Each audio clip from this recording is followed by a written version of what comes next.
there were certainly public, people were making love in public, and and there was a lot of freedom of sexual exchange. It seemed to be the hang-ups that we had. But that also was short-lived. I mean, AIDS certainly took a lot of that, but it had already stopped by that time anyway. So, just to describe the effects of drugs like LSD on vision, how would you describe what happened to you when you took acid at those times?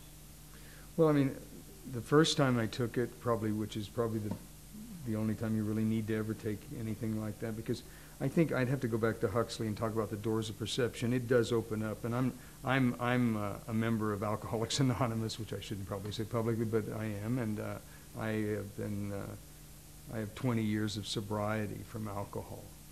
So, but anyway, the doors of perception. These things, alcohol.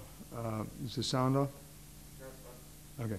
That alcohol, marijuana, cocaine, LSD, these things can certainly, in the beginning, open up like doors of perception.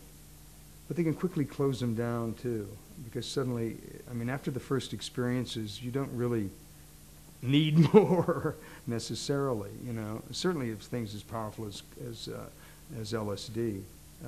But anyway, LSD took me back to a very primitive, basic state of like, first of all, my first instinct was to take all my clothes off, and then I suddenly realized, and then I wrapped myself in a rug or something, and I got under the piano, you know, and I thought I was in a cave and I should go out hunting, or, you know, I went back to some sort of really primal kind of conclusions, and then from that I started shooting my hand out and seeing sparks and energy coming out of my hand, and the visuals of the cars going the opposite way, and these kind of things. Making love was extraordinary, but I mean, I think that after these initial DNA kind of phenomena of whatever, going back to your primitive being and coming out of that, and going to the stars and coming out of that, and being in love and whatever, and out of that, and so on. That's all I ever got out of it.